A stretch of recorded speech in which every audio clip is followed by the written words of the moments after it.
Hey, what's up everybody, and welcome back to News Dose. And those rumors for the Xbox are really starting to heat up now. I know there's many questions about what does Xbox have planned for the next year or so, and well, several exclusive games to get some new details and maybe even some release windows as well. So we're going to talk about that one today. And then also the Nintendo 3DS and Wii U eShops closing might actually get worse, not better. Yeah, if you bought a lot of games digitally on the Wii U or the 3DS, this one might concern you, so make sure to stay tuned for all of that. To get things kicked off today, though, we're actually starting off with Metroid Prime 4, and yeah, I would love to be able to sit here and say that a new reveal for Metroid Prime 4 just happened and it looks absolutely amazing, but no, that's actually not what's happening here. What's really happening is that over on Twitter, Retro Studios actually updated their banner to this new vague Metroid banner, and this is all it took for the community to go absolutely insane, thinking maybe Retro Studios is gearing up to reveal Metroid Prime 4. And for me, I'm going to be optimistic about this and say yes, I hope that is the case, but at the same time, there's also a very likely chance that this was just them simply changing the banner and people are just kind of overreacting. That is a possibility here, but I think it does just kind of show you how starved the community is when it comes to Metroid Prime 4 information. This is a game that was revealed way back in 2017, and since then we have seen absolutely nothing when it comes to this game. Now, we know this gamer started development back in 2019, and it's now being headed up by Retro Studios. So this game has been in development for nearly 3 years now, and maybe they do have some kind of update planned for us sometime here soon. But something else that I want to go ahead and throw out there is that rumor that has been circulating as of recent, and that would be with the Metroid Prime 1 remake. Several sources have been claiming that a Metroid Prime 1 remake is in development and that it could be revealed sometime in 2022. So even if they're not gearing up to reveal maybe Metroid Prime 4, maybe at the very least we could get a Metroid Prime 1 remake reveal sometime in 2022. Regardless, I just want at least one of these Metroid games to be revealed sometime this year. Let me know what you think about all of this, though. Do you think a new Metroid game will be revealed sometime in 2022 or not? Next up, we do have another countdown timer to talk about here. Earlier this week, we did talk about that Capcom countdown, which I am still leaning towards a Street Fighter 6 reveal come here Monday. We'll see about all of that, but now we do have an Atlus countdown to talk about as well.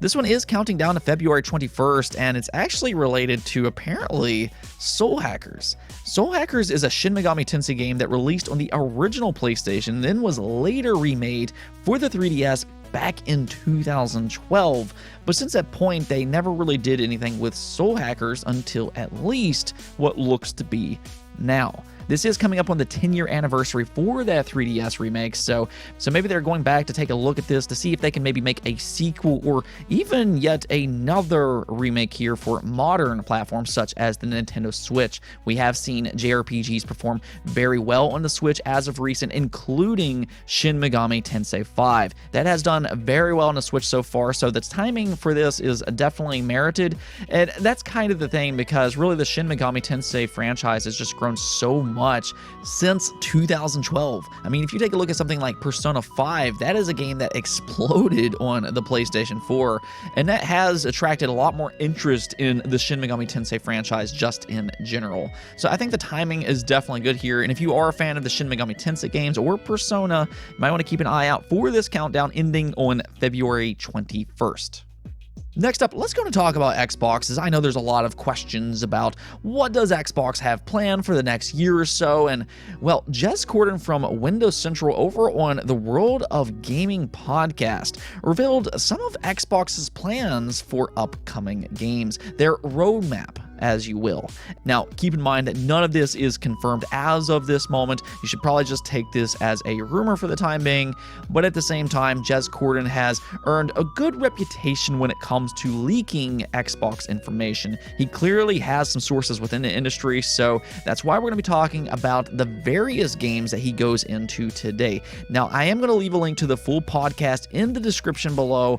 I do highly encourage you to check out that podcast yourself for all of the complete details details when it comes to these games, but nonetheless, let's just go ahead and jump into some of the things that he said here, including Age of Empires 4. This is a game that has been a big question mark for the Xbox community, as this game is a first-party Xbox game that was developed exclusively for the PC platform. Now, Xbox has done this with a few of their games, including Gears Tactics and Flight Simulator, and in both situations, they did eventually head over to Xbox, and Xbox in the past has insinuated that we're going to see something similar here with Age of Empires 4. The big question now is, when will we actually see this game? And Jez Corden seems very confident that this game will release sometime in 2022 on the Xbox Series. He does say that he's 90% sure about this, so he seems relatively confident here that we're going to see this game sometime in 2022. I will be really curious to see how this one translates to consoles, though, just because these games are clearly much more PC focused with a mouse and keyboard, so it will be interesting to see how this one translates to consoles. But what I will say is that I think for a lot of these more PC driven games, I feel like the game industry has of recent done a pretty good job at translating some of these games to more of a console experience. I think that we will see something like that here for Age of Empires 4. Now, two other games here that he did give some release windows on would be Stoic's next game and then Avowed. Yeah, that's the big one I know a lot of you are going to be excited about. But first, let's take a look at Stoic. This is a game that we've heard about before, but basically Xbox and Stoic, which is actually the studio behind the Banner Saga, very talented studio, they're apparently working together on some type of exclusive codenamed Project Belfry. So this actually has some potential here because this is a very talented studio, and with that Xbox budget, they could make something really interesting here. And well, Jez Corden did actually say that they are close to finishing this game and that he believes that it will release in 2023. Now, he does say that this is some kind of action RPG oriented around building your own base. It definitely sounds interesting on paper, and I'll be curious to see this one myself, but considering he does believe this one will be out in 2023, we might see a reveal for this one sometime here soon. The big one that he talked about here, though, would be Avowed. This will be Obsidian Entertainment's first big RPG under the Xbox umbrella, and I mean, we've always known that they can make really good RPGs, whether that be with Pillars of Eternity, whether that be with Fallout New Vegas, or The Outer Worlds. I mean, they just know how to make good RPGs, so there's definitely some excitement when it comes to Avowed, and now we just want to see it for ourselves, and we want to know when we can actually play it. And while Jez Corden did actually talk about a release window here, he said that it will be revealed sometime in 2022 and that he believes that it will be released in the first half of 2023. Now, this does actually kind of line up with that Nvidia leak that just continues to prove accurate, but that Nvidia leak did say that Avowed would be out by the end of 2022. Now, with that in mind and all of the different delays that we continue to see across the industry, it's not really out of the realms of possibility that this game could have slightly been pushed back into early 2023. I think that is possible, but I think for you Xbox fans that have been looking forward to seeing more about this game, it sounds like we are going to get that reveal this year to see what this game truly is. Jez Corden did actually go into quite a bit of details when it comes to this game because he's actually seen it for himself. Again, definitely go check out that podcast, but in short, he does say that he would kind of describe this as Obsidian Entertainment's take on the Skyrim formula. That certainly sounds very good to me, and yep, can't wait to see it myself. I think when you start to look at it, though, it seems like after the release of Starfield is really whenever those acquisitions that Xbox has made in recent years is going to start to pay off. I mean, now we're hearing about Avowed releasing in early 2023, and I think after that, I mean, you got games like Fable, there's Perfect Dark, and I mean, you have plenty of partnerships as well, as we're hearing here with Stoic, and it seems like after Starfield, that's where a lot of the fun is going to start to happen when it comes to Xbox and all of these different acquisitions that they have made. Moving on, though, we do need to talk about the 3DS and Wii U eShop closures yet again. Nintendo earlier this week did officially announce that they would be closing these eShops in 2023 completely, though one of the things about this announcement is that they did say for the foreseeable future that you would still be able to re-download all of your digital content even after you can no longer buy these games. That is kind of the silver lining here, because I think for a lot of us, we do kind of understand that these digital storefronts will eventually end. As an example, Sony did try to end several of their storefronts last year. They did face a lot of backlash and reversed that decision. I don't think we're nearly as confident that Nintendo will reverse their decision, as they can be pretty stubborn with some of the decisions that they make in general. But nonetheless, it is becoming more and more evident that these storefronts, they're not going to last forever. But that does bring up a lot of questions when it comes to buying digital games. There's always been a part of the community that has been concerned about buying digital games for really this exact situation here. Can we trust that these game companies will let us keep our content even after they shut down these stores? And well, about that, a former Nintendo of America employee does not seem so confident with the future of these digital-only games. While speaking to Nintendo Life, this former Nintendo of America employee, which remains anonymous for very obvious reasons, had this to say. They will give notice in 2023 that the server will be shut down after a time. Nintendo Life then notes that after this time, the suggestion is that online play, re-downloads of purchased content, and everything else will disappear entirely. The former Nintendo employee then goes on to say people will 100% lose their games if something happens to their Wii U or the drive they have their games on. Now, before we talk about this topic any further, it is important to keep in mind that this is not directly coming from Nintendo, so do not take this as any type of confirmation. But according to this anonymous source here, they are not confident about Nintendo's plans going forward. And if you look at the statement that they make, they do say that you will be able to re-download these games for the foreseeable future. They don't actually make a commitment for a specific time frame, which is definitely interesting to consider here. It does sound like that sometime in the future, whether that be a couple years like this person is predicting, or maybe even 10 years from now, Nintendo will eventually decide to shut down those servers, and then you'll just no longer be able to re-download your games.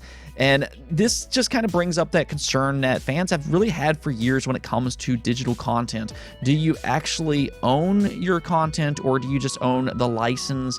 And I think if Nintendo were to actually do something like this, there's already people upset about these eShops closing in the first place, but if they actually make it to where you can't re-download your games in the future, there's going to be a lot of people that are really unhappy, and they might not ever trust Nintendo again when it comes to digital style of content. I mean, I guess that's what it comes down to, though. Do you actually trust that these companies will allow you to re-download these games 10, 20, 30 years from now? Because that's where some of the advantages comes in when it comes to physical content.